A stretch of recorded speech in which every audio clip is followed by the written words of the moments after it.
My roommate secretly applied to switch rooms. Curious, I asked her, why are you switching rooms? Isn't everything going well between us? She gave a dry laugh. Well, another dorm invited me. As she said this, she lowered her head, her voice trembling, not daring to look at me. In contrast, when she talked to the other roommates, her body language was much more relaxed. I felt a sinking feeling in my chest. Is it something I did wrong? Did I make you uncomfortable living here? No. How could that be? My roommate hurriedly denied, panicking. Don't overthink it, it's not about you, really. Upon hearing that Linda was moving out, the dorm leader Anna wanted to organize a last meal together. Linda quickly waved her hands, refusing. No need, really, no need to go through all that trouble. It's not like we won't see each other again. I felt a bit uncomfortable and asked her, why are you switching rooms? Didn't we all get along fine? At the sound of my voice, Linda's body slightly trembled. She awkwardly laughed a couple of times. Well, another room invited me. She lowered her head, pretending to be busy, not looking at me. But when she spoke to others, her body language was much more relaxed. A sinking feeling hit me. Linda, did I do something wrong? Did I make you uncomfortable in the room? Linda quickly raised her head, looking at me with what seemed like a bit of panic, shaking her head continuously. No. How could that be? Lily, don't overthink it, it's got nothing to do with you, she insisted. Really? That same day, Linda hastily moved out. Forget about the farewell meal, she didn't even want to talk to us much. Don't you think it's strange? I asked. Linda seems to be afraid of me or something. Emma, one of our roommates, angrily replied, forget her, she's ungrateful. She won't even have a meal with us, acting like we've been bullying her. Anna looked regretful. It's my fault for suggesting it. She never said she wanted a farewell meal. Why did I bring it up? Now everything is awkward. It's not your fault, Emma comforted. It's just that Linda's schedule is totally different from the rest of us. We go to bed at 9, and she stays up late. When we're all asleep, she's too shy to turn on the light. Other rooms stay up late too, so it's not a problem for them. Honestly, it's probably better she's gone. Now, everyone can be more comfortable. As Emma said, after Linda moved out, our dorm schedule became much more harmonious. Basically, by 9 p.m., while other rooms were still laughing and making noise, we were already done with everything and preparing to turn off the lights and go to sleep. However, one day, Anna suddenly asked me, Lily, what time did you come back last night? Huh? I was confused by her question. Didn't I come back right after dinner? Anna said, I meant, when did you leave the dorm later? I was even more puzzled. Later? I didn't leave. I took a shower and went straight to bed. You didn't go out after 9? Anna's voice sounded odd. I didn't know why she was asking, but I still answered, yeah, I sleep really well. I don't get up at night, I sleep through until morning. Are you sure? Anna's face looked pale. I felt something was off and asked her, what's wrong? She stared at me for a moment before quickly looking away. It's nothing. She said it was nothing, but ever since asking me, she seemed distracted, occasionally sneaking glances at me. Whenever I caught her eye, she would immediately pretend to be busy. Her strange behavior made me uneasy. That night, I had trouble sleeping and had a nightmare, waking up in a cold sweat. The dorm was pitch black. It wasn't dawn yet. I had no idea what time it was. Still shaken by the nightmare, my heart was pounding fast. Suddenly, I felt someone at the foot of my bed.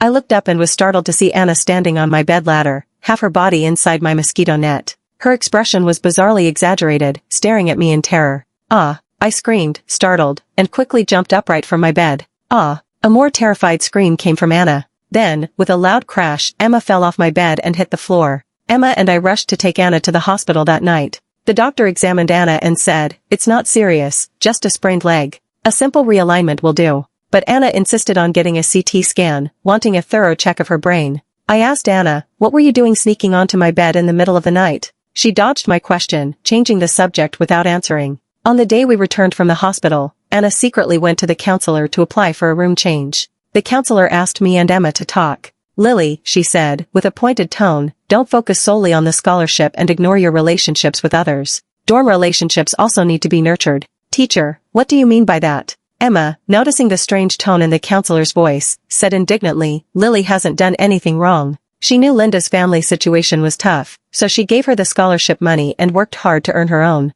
What's wrong with that? If there's a mistake, you should ask Anna. Why did she climb onto Lily's bed in the middle of the night? What was she trying to do? Why hasn't she given any explanation? Just because she hurt herself? The counselor rolled her eyes at Emma, seemingly uninterested in dealing with her, and softened her tone to advise me, Lily, if only one person applies to change rooms, it could be because of that person. But when two people request a change, perhaps we need to look at ourselves and see if there's something we might be doing wrong. Do you understand what I mean? Teacher, I asked directly, did they change rooms because of me? They didn't say it directly, the counselor paused for a moment, but when they mentioned you, their attitude was consistently strange. Alright, I understand. I'll reflect on it, I replied. Reflect on what? Emma asked as we left the counselor's office, arms crossed, clearly displeased. Teachers always pick on the soft targets. I didn't reply. I noticed the counselor's choice of words. She said strange. The series of events that had been happening lately made me feel the same way. I wanted to talk to Anna and Linda, but both of them had blocked me.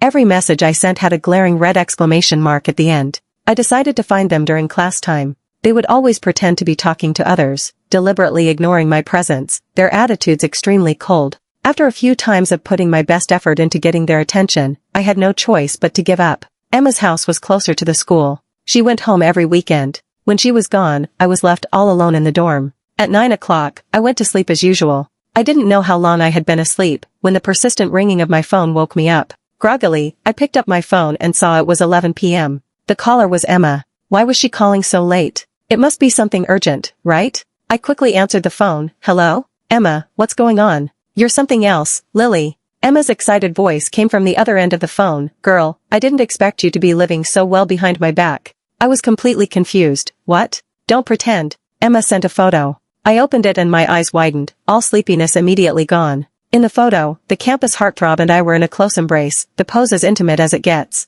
I was stunned. Wasn't I lying on my dorm bed right now? When did I end up hugging the campus heartthrob? When did this photo get taken? I asked Emma, snapping back to reality. Just now. Lily, don't act like you don't know. I saw you. Emma, I'm in the dorm. The girl you saw isn't me. How is that possible? Emma shot back firmly. It's you. The looks, the hairstyle, the clothes, the shoes, the bag, it's all exactly the same.